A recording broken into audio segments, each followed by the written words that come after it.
You're listening to the Behind the Booth podcast with DJ iSizzle, where music, weddings, and unforgettable stories come to life. And now your host, DJ iSizzle. Welcome to Behind the Booth with me, DJ iSizzle. Thank you so much for tuning in. Today, we have some fun stuff. We're going to talk about music, weddings, and unforgettable moments that come to life. I'm your host, DJ iSizzle, and today, before we dive into the music and events, let's have a little fun. So I wanted to do something real quick where you can get to know me outside of the booth. We'll make it really fun. It'll be 5 questions, rapid fire. So let's get it going. 5 questions for DJ iSizzle. If you could eat one food for the rest of your life, what would it be? Mexican food. I absolutely love tacos. One of my biggest weaknesses, I could eat tacos all day and night. What's your favorite color? I'm going to say blue. Blue is one of my favorite colors. A second to brown. I like brown as well. What's my favorite movie or TV show? Oh gosh. I really like the new Superman. That was really good. What's your favorite season of the year? I used to love summer, but now I'm becoming more of a fall guy. I love the leaves, the changing, the season gets a little cooler outside, gets a little darker a little sooner. It's a fun season. What's my favorite dessert? Cheesecake. I absolutely love cheesecake. All right, so that was 5 questions. Let's get into segment number 1. This one's called Wedding Reality Check. Wedding reality check. What do you recommend, DJ iSizzle? So let's start with this question, right? What kind of wedding experience do you want? So picture this, right? It's your wedding. You just decide you want to go with just a playlist on a speaker. You say songs might start and stop. You're okay with that. The volume's off. Commercials come on. They say this may cause certain side effects. That kind of stuff. And the energy, it's kind of, it's hard to get anyone on the dance floor. No one wants to dance. Everybody's thinking about the side effects of a medicine that they might take. So it kind of takes people's mind away from the overall vibe of love and togetherness and bringing two families together. So if you hire a professional DJ, you're going to have everything pre-planned. You're going to have everything set out before you even get to the venue. So that's the nice thing about hiring a professional DJ.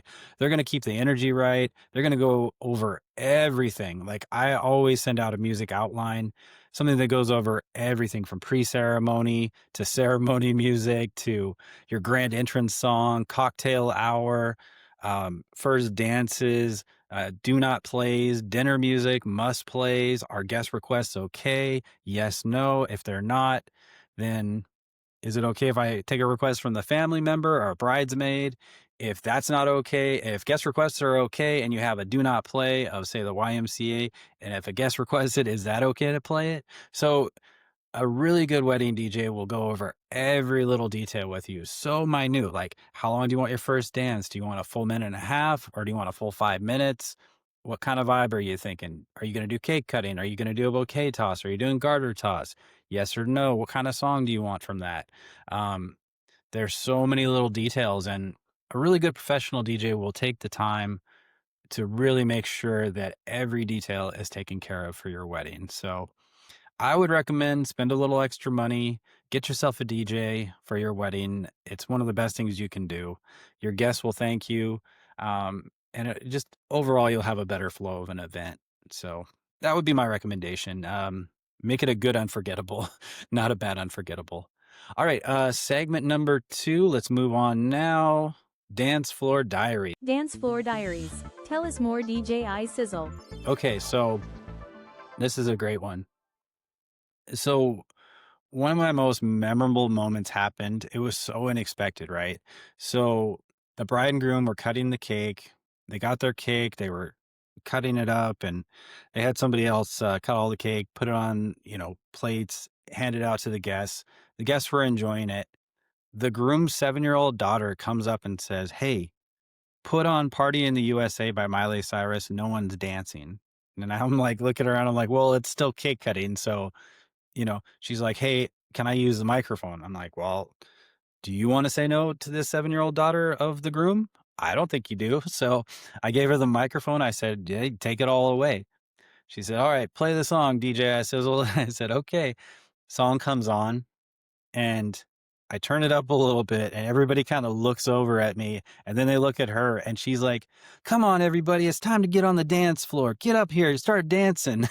And at first, everybody was like, "Is this a joke? What's going on here?" And then after she like kept going for like probably another 10, 15 seconds of like, "Don't be shy, get out here on the dance floor. This is my dad's wedding. You better get out here and party with us." And so after a few of those, like everybody actually got on the dance floor. So what, and then she just kept hyping them. Like she was just like, "Come on, everybody."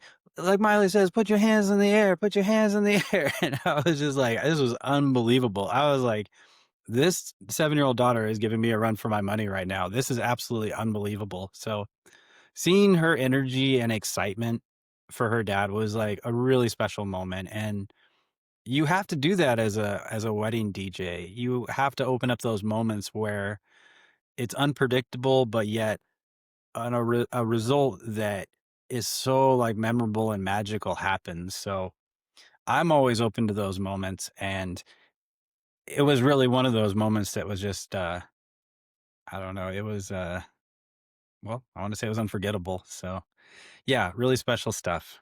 All right. With that down, let's go ahead and move into segment number 3. So this is a what I call your wedding energy hack. Your wedding energy hack. Tell us more, DJ iSizzle. So this is a tip that I've learned throughout the years of sometimes guests are a little bit shy to get out on a dance floor like right away. So I don't like to pressure guests when it comes to like, this is the big opening dance, everybody out on the dance floor. Cause every crowd is different. Some crowds like they'll gladly rush out on a dance floor and dance to anything you play. But if your crowd's a little more shy and they're more like a little more reserved, you want to like say, hey, have some cake, go ahead, get some sugar in your system, maybe have another drink, loosen up a little bit, enjoy yourself. And then once that happens, you can kind of like amp up the music a little more. But I don't ever just like drop a big song and be like, everybody out on the dance floor, let's go. Like, it's cool, you could, but sometimes couples, they don't want that and they just want their guests to enjoy their cake, enjoy their drinks. And when they're ready, they'll get out there and start dancing. So, some things that I've learned is when the couple has a big group photo with all the guests and they bring them out to the dance floor. Recently we did one where I played the Cupid Shuffle. I invited everybody on the dance floor. I said the photographer's here. He's going to be gone in about 10 minutes. Let's get everybody out on the dance floor. Let's get a big group photo of everybody doing the Cupid Shuffle. And then after we did the Cupid Shuffle, the photographer came up to me and said, "Hey, tell everybody to stop. Tell them to get a big group shot. We'll get everybody out here, the bride and groom. We'll get them up in the front of the center of the photo." And we had about 85 people on the dance floor. And I was leading them with the microphone. I was like, "All right, guys, a little bit closer." And then the photographer would be like, "Tell them get even a little more closer." And I'd be like, "All right, a little bit more closer. We got this. We got this." And then we took the first photo, and I was like, "Is that good?" He's like, "Let's take a couple more." And I was like, "All right." I said, "All right, we got 3 more photos, guys. Let's go. We're going to go 3 more times because we want to get this right." So, and then after that, you put on a great song and you keep the dance floor going. That's one thing I've learned, is if you can pull everybody on the dance floor for at least one dance, because a lot of times some of your guests, they just don't understand dancing. They don't want to dance. They haven't danced in 30, 40 years. Another thing that I've learned that works really well, if you have a lot of couples in your wedding, then you should bring everybody out for whether it be a generational dance, or you could even do like a first dance of the night. We're going to dedicate this to all the couples. Let's go ahead and have all the couples come out. Everybody who's married, not married, that's been together for many years. Let's just bring all the couples out. Hey, if you're not a couple, this is your chance to maybe become a couple. Bring everybody out. And it really sets a nice tone. And then after that, you can kind of shift into a little bit of faster music. But sometimes the older folks, they're just there to do a slow dance with their woman and they're happy with that, or they want to do a slow dance with their man and they're happy with that too. So um you don't want to try to please everybody as a DJ, but at the same time, there are ways to bring everybody together, give everybody a moment on the dance floor. So I'm always open to those ideas of starting with a slow dance. Sometimes is better than trying to get everybody out there with a fast dance. So there are ways to do things, and these are just a few things that I've learned over the years. All right. Oh, segment number 4. This is one of my favorite segments. This one's called Request Roulette. Request roulette. Do you take requests, DJ iSizzle? That's the big question of, do you take requests, DJ? And the answer to that question is absolutely, if it's okay with the bride and groom. So that's one of the biggest things. When it comes to weddings, man, I don't want to play anything the bride and groom don't want to hear. They're hiring me to make their night perfect, and they want me to add the energy that they want from the night. And honestly, they're going to know their friends and family, what their favorite songs are over the years. They might have a deep cut song that I've never heard of. I had somebody request, I think it was Chunky by Bruno Mars. I kind of knew that song, but not really. They're like, it's an inside joke with our family. Can you play it? There must have been at least 40 people that just ran to the dance floor. Now, if I would play that at another time, I maybe wouldn't get anybody to come out on the dance floor. But because it has a special meaning to somebody within a family, or it's like an inside joke that only they get, I'm always down to play those kind of requests. So one example, a couple of years ago, Barbie World by Ice Spice and Nicki Minaj had just come out from the Barbie movie, and it was kind of getting requests within like the younger crowd. And I'd play a little bit of it. They'd be like, "Oh, play this song, play Barbie World, play the new one," and I play it, and it just isn't doing very well. I'll hit the pause button, and I have it set up where it sounds like a record, where it's like, and then I'll make an announcement. I'll say, "Hey guys, you know what? This new stuff is cool, but let's go back to the old school." And then you just drop in the part where it's, "Come on, Barbie, let's go party." And then everybody just would go crazy. But then what happens is Barbie movie is a trend, and trends kind of die, they come and go. So you can use it for the trend time. But that's an interesting way to handle requests too, if you're not sure if a song will work. If a song's not working that's a request, just hit the pause button and play something even better that you know works. So that's one of my recommendations with how to handle the request roulette. All right. Now that that's down, let's move on to this segment number 5. We're going to call this the track of the episode. Track of the episode. Play us a banger, DJ iSizzle. So there is a lot of tracks out there from the 2000s that are absolutely phenomenal. This is one track that I think got overplayed 10 years ago and is starting to make a little bit of a comeback the last few years again. So there's that story that I just told you about playing a song, pausing the song, letting it go, kind of die out, and then play another song. So I would open with the song Closer by the Chainsmokers and Halsey, and I'd say, "This is the final song, guys. Let's get everybody out on the dance floor. Let's give it one more big, like, hoorah for the bride and groom, Mr. and Mrs." I'm paraphrasing, of course.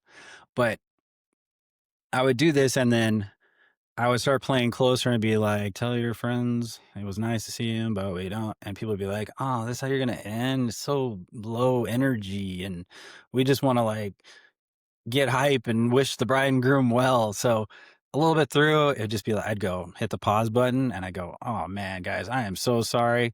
I apologize. Let's play something with some good energy." And then you put on Mr. Brightside and that little intro, the little doo-doo-doo. Oh man, it's so good. And then I used it probably like out of the 5 times I used it, it went off 5 times. It was just really fun. And everybody that loves that song and will jump up and down, sing it at the top of their lungs. I had one groom, he wrote me about 2 weeks after his wedding and said, "Man, I apologize. I lost my voice that night." He said, "I've been meaning to write you a review, and here's my review for you." But he just kind of mentioned in the email, he was like, "Man, we had so much fun, and thank you for playing that as the last song. That's one of our favorite songs." And so sometimes playing a bad song or, uh, a song that isn't really working, just kind of pause it and then just say, "Hey, let's play something that's even like everybody loves." So that's a good way to get yourself out of a situation if a track isn't working as well. But that's my track of the week. It's called Mr. Brightside by the Killers. And I absolutely love this song. It's a great closer. I used it 2 weddings ago for a closer. They didn't actually have a particular closing song. They didn't really care. They just figured all their guests would eventually just kind of file out. But everybody stayed till the end, and I said, "All right, let's do it one last time." everybody out on the dance floor, let's just give a big round of applause, make as much noise as we can, and you drop that song. But make sure it's up loud, hits just right. Everybody hears and like, oh yes, I love this song. And it's such a great song. Last song of the night. You can play it a little earlier if you want. It kind of just depends on what the bride and groom wants, but that's just something to think about. It's a great song. That is my track of the episode, Mr. Brightside by the Killers. All right. Now that that's down, let's move on to segment number 6, shall we? This one's called Spotlight Shoutout. Spotlight shoutout. Who is the best in the Northwest DJ iSizzle? I want to give a special shout out to Columbia River Ranch Retreats. This is another one of my favorite venues to DJ. The owners, I don't know if they're both owners, but I should call them the Beths. They're very cool over there, super nice. One of the groom, his name was Ben. His dad was doing the social media when I DJ'd his son's wedding, and he came up to me and he was like, "Hey man, thank you for following us." And I was like, "It's absolutely my pleasure." I had DJ'd prom out there, and I believe it was end of May or around May of 2024, and then I got a email from a bride that was getting married out there, and she said we could hear we were attending, the prom. We were just kind of being outside. We are just kind of observing, because one of my future father-in-law, his is my dad's, or excuse me, future father. I try to get this stuff right, but future father-in-law is my soon-to-be groom's dad, and he helps manage the social media out there. And he invited us out to come hang out and whatever. And we checked out your show. We absolutely loved it. This is the vibe we wanted for our wedding. And would you come back out? We have our wedding in August. Could you come out? And I'm like, sure. And that was a super fun wedding as well. That was a great night. It was an hour of just nonstop. Like everybody was hype. I remember their guests would come up to me and kind of like, they'd shake my hand. They'd be like, "You're DJ iSizzle." They're like, kind of have a little like gleam in their eye. Like, it's going to be a party tonight, huh? Like, and it was just like, I was so excited. I was like, oh, that's so great. I can't wait. So let's get this party started when we can. So that was a great wedding. And then I was recently invited back out there in March. For Lily and Logan's wedding, and that was an absolute honor to be out there. They had actually just redone part of the ranch, and it is absolutely beautiful. You can check out some of my videos on social media. I have some on Instagram, Facebook, just kind of highlighting the reel of like going through the venue and then just showing you highlights, um, you know, of the venue. The new venue that they just built is absolutely beautiful too. They had me up top. I'm looking down. I got some new lighting. It's really cool. Check out some clips. They're in reels. I think I got some shorts on YouTube as well. Columbia River Ranch Retreats, highly recommend it. They're off the Columbia River. The first time we went out there, I think it's like a 2.5 hour drive from Seattle. I know it's closer than in Portland, but if you're a bride or a groom looking for a place that's in between like Washington and Oregon, I would highly recommend the place. If you have a lot of guests from Oregon, you have a lot of guests from Washington, it's a cool little meeting point, and you can turn the music up out there. You can party. They don't really care. I know they have Airbnb out there as well, so I think your guests could stay out there if you don't want them to drive home or whatnot. So highly recommend it. They're very nice, very hospitable out there as well. And all the brides and grooms that I've talked to about the place that they've gotten married at, they love the place. So nothing but good things to say about Columbia River Ranch Retreats. Yeah. So that being said, thank you for watching and stepping behind the booth with me, DJ Sizzle. I mean, this was episode 2. We're gonna call this one Wedding Magic and Little DJs. I hope you get to know me a little bit better through each podcast. We're gonna have some guests on in the future. Right now, we're still getting the place set up. I'm still figuring out the lighting, still figuring out the episodes, like what works and what doesn't. If you have any suggestions, please let me know. Leave some comments. Say, hey, Sizzle, would you talk about this? What about this kind of experience? What kind of these events have you ever done? Just let me know anything, any questions you got. Please leave me comments. I'm always active on social media. Yeah, I guess so. And let's do the catchphrase. Until next time, keep the music loud, the energy high, and the dance floor alive. This is DJ iSizzle, and I just want to tell you, please keep it sizzling. We'll talk to you next time. Bye. Thanks for tuning in to the Behind the Booth podcast hosted by DJ iSizzle. Remember to keep the music loud, the energy high, and your memories unforgettable. See you next time.